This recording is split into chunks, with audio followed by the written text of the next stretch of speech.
नमस्कार, आप देख रहे हैं प्रदेश का भरोसेमंद news channel India news Rajasthan. मैं हूं आपके साथ पराग गुप्ता। स्वागत है आपका हमारे खास कार्यक्रम बड़ी बहस में।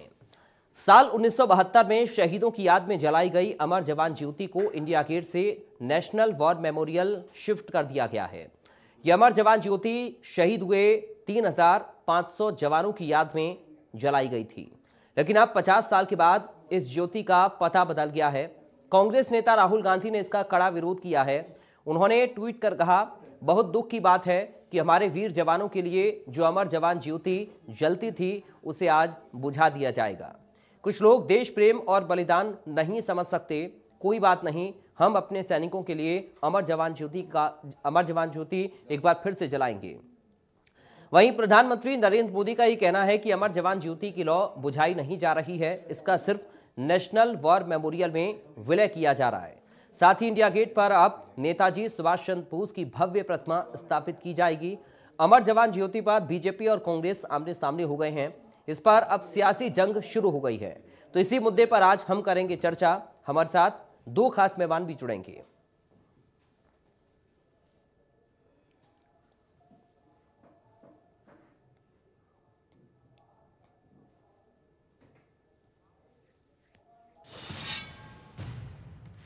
और साथ दो खास मेहमान जुड़ गए हैं, सीधा आपका परिचय करा दूं। भारतीय जनता पार्टी से हमारे साथ सुरेश गर्ग हैं। सुरेश गर्ग जी, आपका स्वागत है इंडिया न्यूज में। कांग्रेस पार्टी से डॉक्टर प्रदीप चतुर्वेदी हैं। डॉक्टर प्रदीप, आपका भी स्वागत है सर इंडिया न्यूज में। सबसे पहले डॉक्टर प्रदीप चतुर्वेदी जी, शुरुआत में आप ही के साथ कर रहा हूं। राहुल गांधी कह रहे हैं कि कुछ लोग हमारे देश में ऐसे हैं जिनको देश प्रेम पसंद नहीं है, या वो देश प्रेम को समझते नहीं हैं, बलिदान को समझते नहीं हैं, और कह रहे हैं कि अमर जवान ज्योति की लौ को बुझा दिया गया है। लेकिन पीएम का ये कहना है कि हमने लॉ बुझाई नहीं है बल्कि इसका विलय किया है, तो आपत्ति क्यों? प्रदीप जी।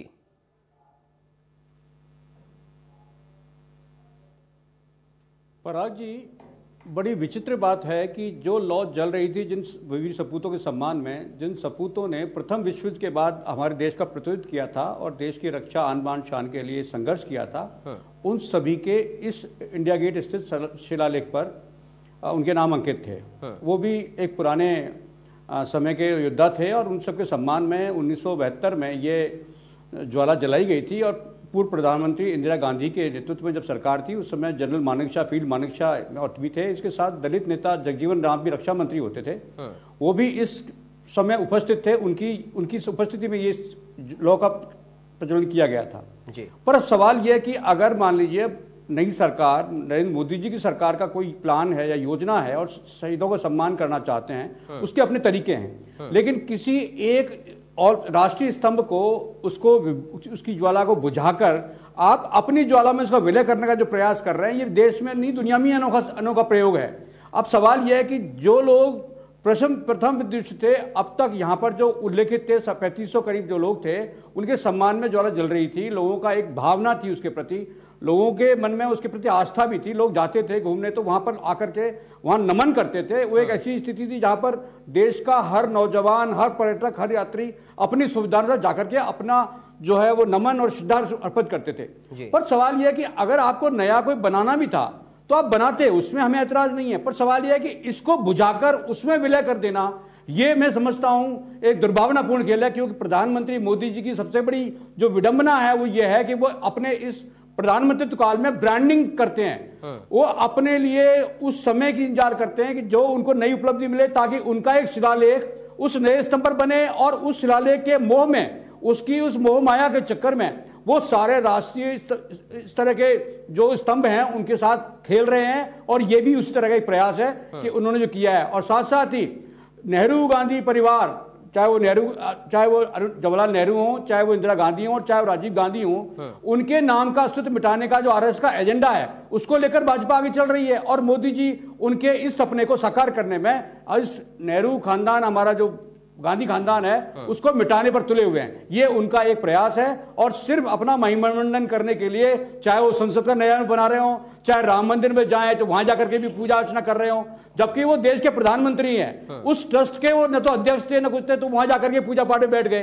तो उनका नाम शिलालेखों पर स्थापित होता रहे, ये उनकी एक राजनीतिक भूख है जिसको वो अपने तरीके से मिटाना चाहते हैं। ठीक है सुरेश गर्ग जी, प्रदीप जी कह रहे हैं कि आप अपनी ब्रांडिंग कर रहे हैं, राहुल गांधी कह रहे हैं कि आपने देश के जो वीर शहीद हैं उनके बलिदान को दरकिनार किया है, उनके बलिदान को आपने समझा नहीं है, देश प्रेम आपको नहीं है।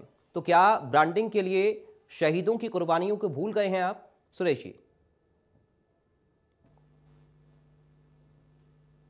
पराग जी देखिए, राहुल गांधी जी हमेशा देश का अपमान करते आए हैं। जो नेता एयर स्ट्राइक के सबूत मांगता है, वो जो नेता सर्जिकल स्ट्राइक के सबूत मांग रहा है, वो आज जो शहीद हुए हैं उन शहीदों की श्रद्धांजलि नहीं दे सकता, वो शहीदों के प्रति समर्पित नहीं हो सकता। मैं ये कहना चाह रहा हूं कि 1971 के अंदर जो शहीद हुए उसके सौजन्य में ये अमर जवान ज्योति बनाई गई थी, लेकिन उसमें 1971 के अंदर जो सैनिक शहीद हुए थे उनमें से किसी का भी नाम नहीं है। उसके अंदर उन लोगों का नाम है जो प्रथम विश्व युद्ध में ब्रिटिश सैनिक आर्मी के लिए जो युद्ध किया था, उन सैनिकों का नाम है। न कि 1971 के अंदर या उसके बाद में जो भी शहीद हुए उनके नाम है। हमने नेशनल वार मेमोरियम बनाया, जो कि 1961 से उसकी डिमांड थी कि अलग से नेशनल वार मेमोरियल बनना चाहिए, लेकिन जब तक यूपीए की गवर्नमेंट थी तब तक वो चीज नहीं बनी। जैसे ही भारतीय जनता पार्टी की गवर्नमेंट आई है, हमने नेशनल वार मेमोरियल बनाया और शहीदों को सच्ची श्रद्धांजलि दी है। और हमने देखो अमर जवान ज्योति की जो लो है उसको बुझने नहीं दिया है। उस ज्योति को हमने पुलिस नेशनल वार मेमोरियम में जाके उसको मिलाया है, न कि उसको, क्योंकि आज राहुल गांधी जी ट्वीट, अब इनका प्रॉब्लम क्या हो रही है कांग्रेस की कि राहुल गांधी जी किसी भी तरीके का अगर ट्वीट कर देते हैं तो उसको बचाना पड़ता है इन लोगों को, चाहे वो देश के खिलाफ ही क्यों नहीं बोल रहे हो, लेकिन इनकी एक मजबूरी हो जाती है कांग्रेस की कि राहुल गांधी के ट्वीट को बचाना पड़ता है, राहुल गांधी की शब्दों को बचाना पड़ता है। जबकि राहुल गांधी हमेशा देश का अपमान करते आए हैं। इन्होंने सैनिकों का अपमान किया है, इन्होंने सर्जिकल स्ट्राइक के प्रमाण मांगे हैं, इन्होंने एयर स्ट्राइक के प्रमाण मांगे हैं। जो आदमी सर्जिकल स्ट्राइक और एयर स्ट्राइक के प्रमाण मांग सकता है तो वो हमारे सैनिकों के प्रति समर्पित कैसे हो सकता है? आज भारत की सेना विश्व के अंदर सबसे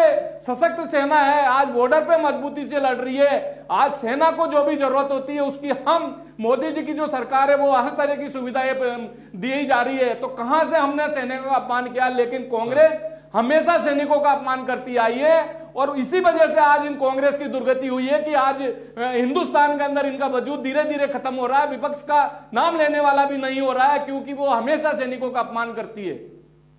प्रदीप जी, सुरेश जी कह रहे हैं कि दरअसल अमर जवान ज्योति की जो सही जगह है वो नेशनल वॉर मेमोरियल है, क्योंकि 71 की युद्ध की बात हो या फिर उसके बाद के युद्ध की हम बात करें, जिन सैनिकों ने अपनी शहादत दी उनके नाम वहां पर अंकित हैं, तो वहां पर हम इस ज्योति को विलय कर रहे हैं। और जिसका आप इंडिया गेट का जिक्र कर रहे हैं, वहां पर प्रथम विश्व युद्ध के जो शहीद हुए उनके नाम दर्ज है और अब वहां पर नेताजी सुभाष चंद्र बोस की एक प्रतिमा भी स्थापित की जाएगी। तो इसमें आपत्ति क्यों कांग्रेस पार्टी को हो रही है? अमर जवान ज्योति की जो लॉ है उसका विलय तो नेशनल वार मेमोरियल पर हो रहा है, जो कि पहले से वहां पर जल भी रही है, और अगर यहां पर नेताजी सुभाष चंद्र बोस की प्रतिमा को स्थापित किया जा रहा है तो फिर इस पर दिक्कत क्यों हो रही है? पराग जी, मेरा सवाल यह है कि ये जो नई प्रतिमा जगह बनाई गई है उस पर उसमें उल्लेख जो किया गया है वो स्वतंत्रता प्राप्ति के बाद जितने शहीद हुए हैं सैनिक उनके नाम अंकित हैं। मेरा आपसे कहना यह है कि इन्होंने जो हमारे उस पर जो पहले से एक श्रद्धा बनी हुई थी सैनिकों के प्रति, देश राष्ट्र के प्रति, भारतवासियों के प्रति, अगर उसकी ये ज्वाला भी अनवरत जारी रहती तो इसमें क्या दिक्कत थी? सवाल यह है कि आपने उसको बुझाकर इसको प्रज्वलित करना, ये कहां का न्याय है? ये किस तरह की बात है? मैं समझता हूं देश में इतनी बड़ी कोई आपदा नहीं थी, या आपदा से नहीं हुआ, ये सरकार ने उसको ब्रांड को बदलकर अपने ब्रांड को स्थापित करने का प्रयास नरेंद्र मोदी ने किया है। और मैं आपसे कहना चाहता हूं कि अगर प्रथम विश्व युद्ध के लोग जो सैनिक शहीद हुए, अगर उनकी आस्था को हम सम्मान करते रहते, उनको हम नमन करते रहते, तो इसमें राष्ट्र की वाहवाही रहती, लोगों की भावना बनी रहती और हम आपका भी आदर करते। लेकिन आपने उस श्रद्धा का कह रहे हैं ना कि दमन कर और ये जो नया ब्रांड आपने खड़ा किया जाके आपको चढ़ाने लगेगा, मैं समझता हूं ये सबसे बड़ा अन्याय है इसके प्रति और उनको ये नहीं करना चाहिए। नाम अंकित हैं।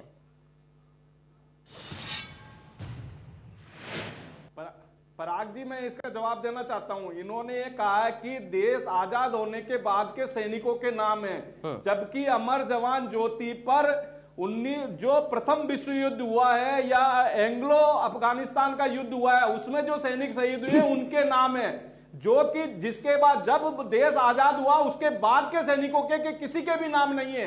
जब आपने 1971 में जो शहीद हुए हैं उनके लिए ये अगर अमर जवान ज्योति बनाई है तो फिर उसमें उन सैनिकों के नाम क्यों नहीं है?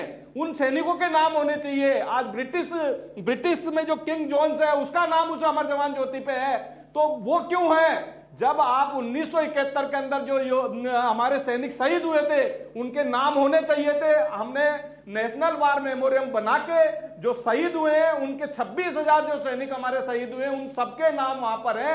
तो ये एक मोदी जी ने बहुत अच्छा और एक सैनिकों के सम्मान के लिए और एक देश के सम्मान के लिए जो काम किया है उसमें कांग्रेस को जलन हो रही है। एक आज हम नेताजी सुभाष चंद्र बोस की वहां पे मूर्ति लगाने जा रहे हैं, उसका ये विरोध कर रहे हैं।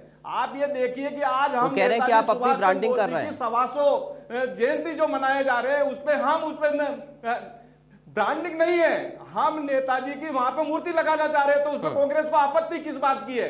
भाई हमने नेशनल वार मेमोरियल बनाया है, हम वहां पर श्रद्धांजलि, जब आपको श्रद्धांजलि देने के लिए हमने अलग से जो कि 1961 से इसकी डिमांड थी। 1961 से सैनिक जो हमारे यहाँ के हैं वो डिमांड करते आए हैं कि साहब अलग से नेशनल वार मेमोरियल बनना चाहिए, लेकिन यूपीए की या कांग्रेस की सरकार इतने सालों तक अगर इंडिया में राज किया लेकिन उन्होंने नेशनल वार मेमोरियम नहीं बनाया।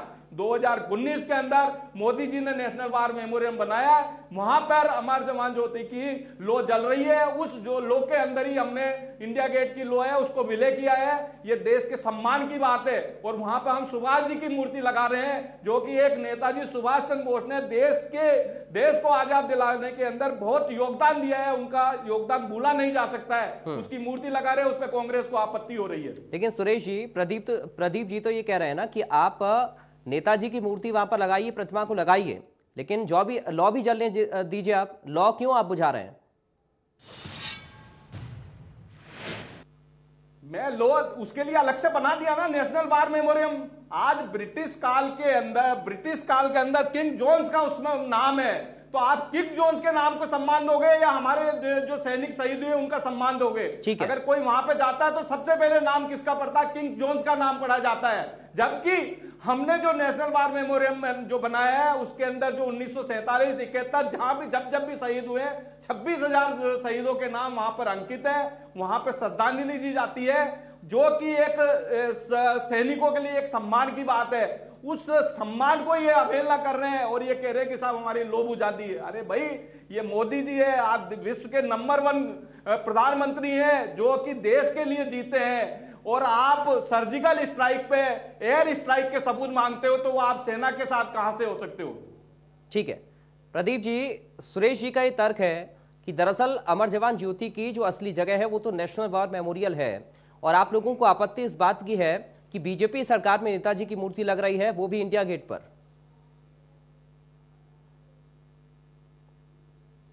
पराग जी, ये सामंजस्य बिठाने का अपना तरीका है। आप मेरी बात पर हंसिएगा मत। आप मुझे बताइए, कह रहे हैं कि 61 में सैनिकों की मांग थी। इस देश में के लोगों ने, लाखों बेरोजगारों ने नौकरी मांगी, नहीं मिली। स्वास्थ्य मांगा, नहीं, सुविधाएं मांग रहे हैं। जो मैनिफेस्टो में चीजें मांग रहे हैं वो इनकी प्रायोरिटी में नहीं है, वो इनकी प्रायोरिटी में नहीं है। आप इन्हें बोले दीजिए, आप बोले कहिए, मैं बीच में नहीं बोल रहा हूँ। देखिए नीचे बोल रहे हैं। सुरेश जी प्लीज, मैं कहता हूँ जो मैनिफेस्टो, सुरेश जी थोड़ा सा सुन लीजिए सर, धैर्य रखिए, थोड़ा एक एक करके बोलिए प्लीज। प्रदीप जी अपनी बात कंप्लीट करें। मेरा आपसे कहना है कि भारतीय जनता पार्टी ने, केंद्र सरकार ने जो शासन मांगा उसमें जो मैनिफेस्टो में कहा वो इनकी दिमाग में नहीं है, वो इनके परिप्रेक्ष्य में नहीं है, कॉन्स्टिट्यूशन में नहीं है। लोग बेरोजगारी से मर रहे हैं, लोग कोरोना से मर रहे हैं, लोग स्वास्थ्य सेवा से मर रहे हैं, लोग त्रस्त हैं, लेकिन वो इनकी नहीं। सैनिकों ने कोई मांग की है, उस मांग को इन्होंने प्राथमिकता रखा है। तो मैं समझता हूं अपनी सुविधा की राजनीति कर रहे हैं। सुविधा की राजनीति में सैनिकों का हम भी कल्याण चाहते हैं। जहां तक बात रही, ये कहते हैं, बात कर रहे थे अभी, जिस सेना का प्रवक्ता खुद प्रधानमंत्री हो जाए, सेना के सिस्टम को आगे बोलने ना दे, सिस्टम के खुद ही अधिग्रहण करके अपने आगे बात करे। चूंकि प्रधानमंत्री की छवि एक बहुत ही कंफ्यूजिंग हो गई है, उनकी छवि बहुत धूमिल हो गई है, इसलिए लोग विश्वास नहीं करते। अगर सेना का प्रवक्ता सेना की उपलब्धियों के बारे में बात कहे तो मैं समझता हूं न कांग्रेस न देश का कोई वासी इस पर सवाल उठाएगा। लेकिन जब सरकार की सभी उपलब्धियों का ठेका सरकार के प्रधानमंत्री ने रखा हो और वो हर चीज में बयान खुद आके देते हो, न मंत्री को आने देते हैं न सचिवों को आने देते हैं, सरकार के प्रतिनिधि नहीं आते, मंत्री नहीं आते, और प्रधानमंत्री सरकार के किसी मसले को लेकर खुद बयान देते हैं, तो चूंकि उनकी छवि धूमिल है, लोगों के साथ उन्होंने धोखा किया है, तो मैं समझता हूं उनकी किसी अपील का किसी जवाब का हम पर कोई न फर्क पड़ता है और न लोग विश्वास करते हैं। ठीक है सुरेश जी, अब आप जवाब दे सकते हैं सर। पराग जी, मैं कहना चाहता हूं, इन्होंने सबसे पहले बोला कि कोरोना के अंदर हजारों लोगों की, लाखों लोगों की डेथ हुई है। राजस्थान के अंदर इन्होंने 9,000 डेथ डिक्लेयर की है, जबकि 38,000 लोगों ने मुआवजा मांगा है कोरोना की डेथ पे। तो आपने अपने आंकड़े राजस्थान में क्यों छिपाए हैं? आज मोदी जी का विजन है कि आज 160 करोड़ लोगों को डोज लग चुकी है। आपने तो कहा एक भी डेथ नहीं हुई, केंद्र सरकार ने कहा एक भी डेथ नहीं हुई। ये आपका सरकारी बयान है, ये आपका सरकारी बयान है कि एक भी मौत कोरोना से नहीं हुई है। लोग स्तब्ध हैं इसको सुनकर। कोरोना की वैक्सीन हमने 9 महीने के अंदर डेवलप की है, जबकि कांग्रेस के टाइम पे कोई वैक्सीन करने के लिए सालों लग जाते थे। इन्होंने किसानों की बात की है। आज इनके राहुल गांधी जी जब इलेक्शन में आए थे तब बोले थे कि 10 तक की गिनती करोगे किसानों का कर्जा माफ हो जाएगा। आज राजस्थान के अंदर किसानों की जमीन ऑक्शन हो रही है। सारी जिम्मेदारियां होती है सरकार की। गए राहुल गांधी जी जो 10 दिन के अंदर किसानों का कर्जा माफ करना चाह रहे थे, लेकिन आज किसानों का कर्जा माफ होने के राज्य में है तो आपकी जिम्मेदारी है, जमीनें वो ऑक्शन हो रही है। अपनी सरकार से भाग रहे हैं, अपनी सरकार से भाग रहे हैं। किसानों को वादा करने के बाद अपमान किया है, किसानों की एक मांग पूरी नहीं की गई है। पराग भाई सुनिए, एक किसान की एक डिमांड पूरी नहीं की गई है और चुनाव आने जा रहे हैं, फिर वही धोखाधड़ी किसानों के साथ हो रही है और ये फिर कह रहे हैं कि हम मांगे पूरी करेंगे। एक मांग सामने नहीं आई है। मैं ये जानना चाहता हूं कि उन्होंने किसानों का ऋण माफ कर दिया क्या? ठीक है सुरेश जी, समय कम है इसलिए फाइनल कमेंट में चाहूंगा दोनों से प्लीज। 14,000 किसानों का ऋण प्लीज रुकिए सर। माफ किए गए हैं किसानों की जमीन। Suresh ji, Pradeep ji please sir. सुरेश जी देखिए, 10 घंटे पहले जब राहुल गांधी ने ट्वीट किया था तो उसमें उन्होंने लिखा था कि हम एक बार फिर से वहां पर यानी कि इंडिया गेट पर इस लॉ को प्रज्वलित करेंगे। और अभी देखिए राहुल गांधी का कुछ समय पहले का ट्वीट है, लिख रहे हैं कि दृष्टिकोण बदलेंगे, देश बदलेंगे और ये बहुत जल्द होगा। ये 2024 के लिए चुनौती भी आपको दे रहे हैं क्या सुरेश जी? पराग जी, वो सपनों में जी रहे हैं। जो आदमी इंडिया के अंदर भ्रमण के ऊपर आता है, हर 2 महीने के अंदर तो विदेश चला जाता है, जिसका ये पता नहीं है कि विदेश क्यों जाता है, वो इंडिया को क्या समझेगा? जिसको ये पता नहीं है कि जनेऊ ऊपर पहनी जाती है, अंदर पहनी जाती है, कपड़ों के ऊपर जनेऊ पहनी जाती है, अंदर पहनी जाती है, हिंदू और हिंदुत्व का जिसको मतलब नहीं है, वो आदमी हिंदुस्तान को क्या समझेगा? 2024 क्या आने वाले 2030 या उससे आने वाले ज्यादा सालों तक भी कांग्रेस इंडिया में आने वाली नहीं है। ठीक है। जिस तरह से राहुल गांधी जी ट्वीट करते रहते हैं, उनको बचाने के लिए कांग्रेस को बेचारी को ठीक है डॉक्टर प्रदीप, ठीक है सर। राहुल गांधी जी ने क्या, सुरेश जी अब समय नहीं है सर प्लीज, जब उनको समझ में नहीं। ठीक है प्रदीप जी, फाइनल कमेंट आपका सर 10 सेकंड में, बहुत जल्दी से।